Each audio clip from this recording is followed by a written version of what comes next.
નમસ્તે નમસ્તે નમસ્તે નમસ્તે વિદ્યાર્થી મિત્રો, આપનું મારી YouTube ચેનલ પર હાર્દિક સ્વાગત છે। આજે વિદ્યાર્થી મિત્રો આપણે ચેપ્ટર નંબર 5 ધોરણ 11 આવક અને ખર્ચના ખ્યાલો એની અંદર આવતું વર્ગીકરણ, ઉત્પાદન ખર્ચનું વર્ગીકરણ અને એમાં જે રેગ્યુલરમાં જે ક્રમમાં આવે છે પ્રશ્ન, તે પ્રશ્નને આપણે સમજવાના છીએ। તો ચાલો, ઉત્પાદન ખર્ચનું વર્ગીકરણ બે રીતે થાય છે। મુખ્ય ટૂંકા ગાળાનું ઉત્પાદન ખર્ચ અને લાંબા ગાળાનું ઉત્પાદન ખર્ચ। આપણા અભ્યાસક્રમમાં લાંબા ગાળાના ઉત્પાદન ખર્ચમાં કોઈ વિશેષ આપણને કોઈ મુદ્દાઓ છે નહીં। ટૂંકા ગાળાના સંદર્ભમાં ટૂંકા ગાળાનું ઉત્પાદન ખર્ચ તો એમાં સ્થિર ખર્ચ અને અસ્થિર ખર્ચ, સરેરાશ સ્થિર ખર્ચ અને સરેરાશ અસ્થિર ખર્ચ, આ રીતે આપણું વર્ગીકરણ રહેશે। જેમાંનું આજે આપણે પ્રથમ એક પ્રશ્ન સ્થિર ખર્ચના સંદર્ભમાં સમજવાના છીએ। તો જરા ધ્યાન આપજો, બોર્ડ ઉપર સાથે ચોપડી રાખવાનું ભૂલાય નહીં, ચોપડી તો રાખજો જ। પ્રશ્ન છે તમારો, સ્થિર ખર્ચ સમયના ટૂંકા ગાળાના સંદર્ભમાં સ્થિર ખર્ચ મોટા ભાગે 3 ગુણની અંદર પૂછાતો પ્રશ્ન આરો લખીશું શું વિદ્યાર્થી મિત્રો? તો પહેલા એ ખ્યાલ આવવો જોઈએ કે સ્થિર ખર્ચોમાં કયા કયા ખર્ચાઓનો સમાવેશ થાય।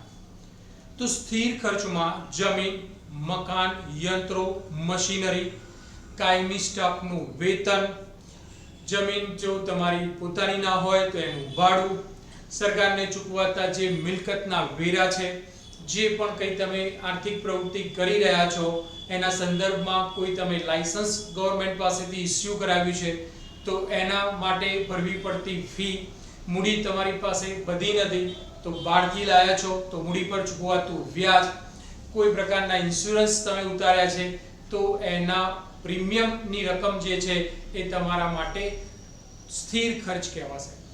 તો સ્થિર ખર્ચના સંદર્ભમાં 3 ગુણનો પ્રશ્ન લખીશું શું? તો ધ્યાનથી જોજો। પહેલા અર્થ લખવાનો છે। અર્થ સમયના ટૂંકા ગાળામાં, અહીંયા ઉત્પાદક દ્વારા ઉત્પાદન થાય છે અને જે ખર્ચ થાય છે એ ખર્ચના સંદર્ભમાં આપણે સમજી રહ્યા છીએ। તો અર્થ આપણે જ્યારે બોલીએ ત્યારે શું બોલીશું? સમયના ટૂંકા ગાળામાં ઉત્પાદન વધે, ઘટે કે શૂન્ય રહે। ઉત્પાદન સમયના ટૂંકા ગાળામાં, અર્થ બોલી રહ્યો છું, સમયના ટૂંકા ગાળામાં ઉત્પાદન વધે, ઘટે કે શૂન્ય થાય, પરંતુ જે ખર્ચમાં કોઈ ફેરફાર થતો ન હોય તો તેવા ખર્ચને આપણે શું કહીશું? સ્થિર ખર્ચ। રિપીટ કરું છું, સમયના ટૂંકા ગાળામાં ઉત્પાદનનું પ્રમાણ વધે, ઘટે કે શૂન્ય થાય, પરંતુ જે ખર્ચમાં કોઈ ફેરફાર થતો ન હોય તો તેવા ખર્ચને સ્થિર ખર્ચ કહીશું। સ્થિર ખર્ચના સંદર્ભમાં બીજો ડેશ, સ્થિર ખર્ચને ઉત્પાદનના પ્રમાણ સાથે કોઈ સંબંધ છે? ઉત્પાદનના પ્રમાણ સાથે કોઈ સંબંધ નથી।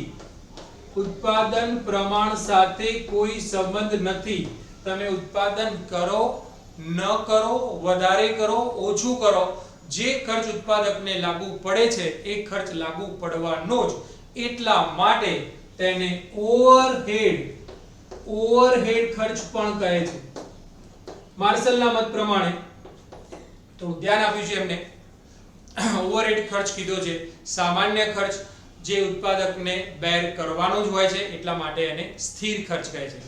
ત્રીજો ડેશ, ઉત્પાદન માં જે ખર્ચ લાગુ પડે છે સ્થિર ખર્ચ, એ તમારી આગળ બોલ્યો હું ફરીથી પ્રશ્નના જવાબની સમજૂતીમાં ત્રીજા ડેશની અંદર।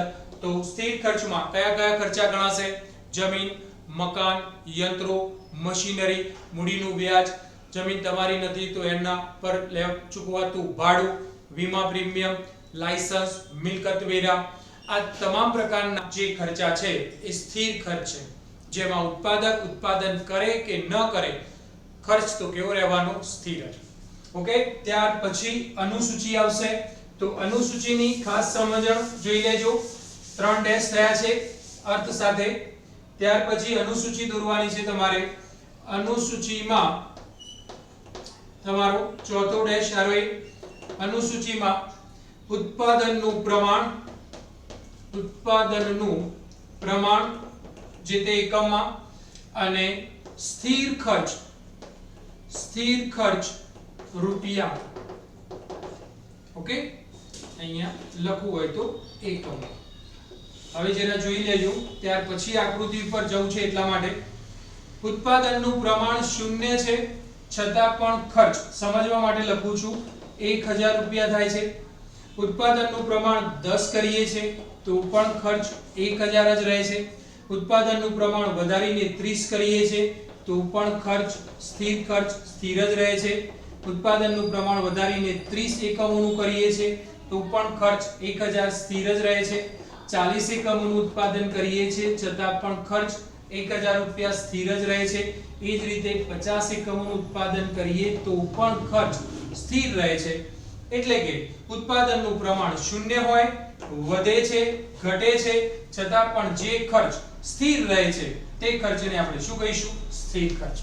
આ રીતે અનુસૂચિ દોરવાની રહેશે અને એના આધારે આકૃતિ અને ત્યારબાદ એની સમજૂતી. આકૃતિ માટે જરા ધ્યાન આપજો, બુક સાથે રાખજો, છતાં પણ તમને સમજવામાં અનુકૂળતા રહેશે, ક્લિયર ખ્યાલ આવી જશે તમને. આકૃતિમાં OX ધરી ઉપર ઉત્પાદનના એકમોનું પ્રમાણ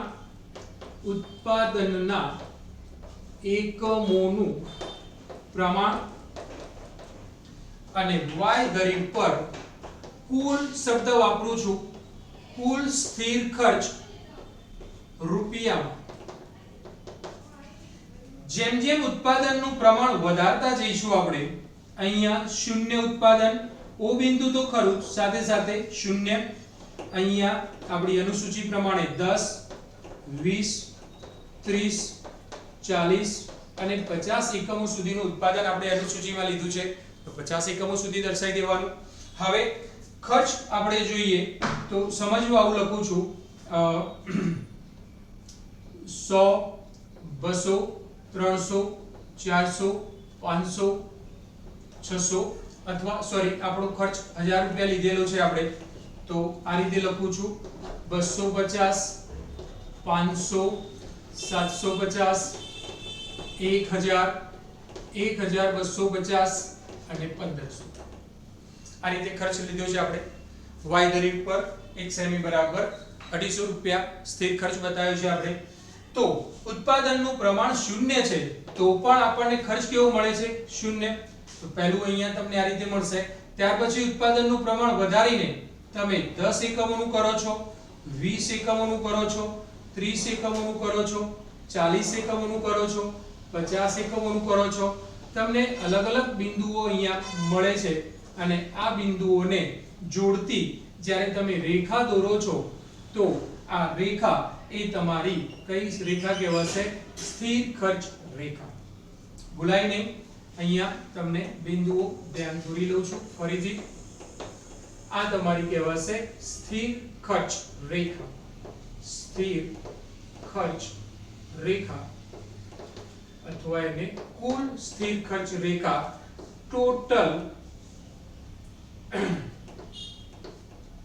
ટોટલ ફિક્સ કોસ્ટ તરીકે એને ઓળખવામાં આવે છે. ઓકે, તો આ તમને અહીંયા બિંદુઓ અહીંયા લખી શકાય. તમે અહીંયા A બિંદુ, આ B, આ C, D, E અને F. આ રીતે આકૃતિ રહેશે તમારી. કારણ કે જેમ જેમ ઉત્પાદનનું પ્રમાણ વધે છે કે ઘટે છે કે 0 રહે છે, સ્થિર ખર્ચમાં કોઈ ફેર થતો નથી. તો આ પ્રમાણે આપણે આકૃતિ દોરીશું. શરૂઆતમાં 3 ડેશ કર્યા છે, અનુસૂચિ ચોથો ડેશ, પાંચમો સ્થિર ખર્ચની આકૃતિનો ડેશ ગણી લઈએ. તો હવે સમજૂતી માટે, તો સમજૂતીમાં ક્લિયર ખબર પડે છે. OX ધરી ઉપર ઉત્પાદનના એકમોનું પ્રમાણ, OY ધરી ઉપર કુલ સ્થિર ખર્ચ રૂપિયામાં દર્શાવેલું છે. ઉત્પાદનનું પ્રમાણ, બીજો ડેશ એમાં સમજૂતીમાં, ઉત્પાદનનું પ્રમાણ 0 છે તો પણ ખર્ચ 1000 રૂપિયા સ્થિર છે. એ જ રીતે ઉત્પાદનનું પ્રમાણ 10, 20, 30, 40, 50 એકમો થાય છે તો અનુક્રમે સ્થિર ખર્ચમાં કોઈ ફેર થતો નથી, સ્થિર ખર્ચ સ્થિર જ રહે છે, એ 1000 રૂપિયા સ્થિર જ રહે છે. અહીં ઉત્પાદનનું પ્રમાણ બદલાય છે પરંતુ ખર્ચ બદલાતો નથી, તો તેવા ખર્ચને આપણે કુલ સ્થિર ખર્ચ કહી શકીએ. ધ્યાન અહીંયા એ રાખવાનું છે કે એની સમજૂતીમાં મુખ્ય પોઈન્ટ કયો લખવાનો છે, લખવાનું એ છે કે તમને મળતી કુલ સ્થિર ખર્ચ રેખા એ x ધરીને પાયાની ધરીને, કયા શબ્દો બોલાય છે, x ધરીને, આડી ધરીને અથવા પાયાની ધરીને કેવી હોય છે, સમાંતર, સમાંતર રહે છે. x ધરીને સમાંતર આ લખવાનું ભૂલાય નહીં. સમજૂતીમાં ગણીને 3 કે 4 ડેશ એ રહે થશે. ટોટલ 3 ને 3 6 ને કદાચ 7 અને 2 9, 9 ડેશમાં તમારો આ પ્રશ્નનો જવાબ પૂરો થઈ જાય. શરૂઆતમાં અર્થ, એના પછી 2 ડેશ, એમાં ઓવરહેડ, ત્યાર પછી આપણે એને કીધું કે એના ઉત્પાદનના પ્રમાણ સાથે એને કોઈ સંબંધ નથી. ત્રીજામાં આપણે ખર્ચ લખી દેવાના, સ્થિર ખર્ચના ઉદાહરણ, ત્યાર પછી અનુસૂચિ, ત્યાર પછી આકૃતિ અને ત્યાર પછી આકૃતિની સમજૂતીના સંદર્ભમાં 3 કે 4 ડેશ, જેમાં લખવાનું ભૂલાય નહીં કે કુલ સ્થિર ખર્ચ રેખા એ પાયાની આડી અથવા x ધરીને કેવી હોય છે, સમાંતર. ઓકે વિદ્યાર્થી મિત્રો, અહીંયા રાખીએ છીએ.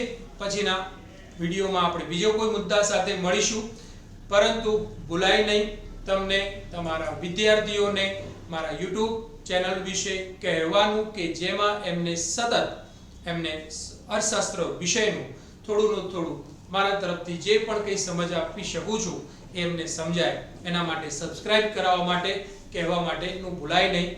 તમારો સમય અભ્યાસનો બગાડીને નહીં, પણ તમને અનુકૂળ છે એ રીતે, એ જગ્યાએ, એ સ્થળે.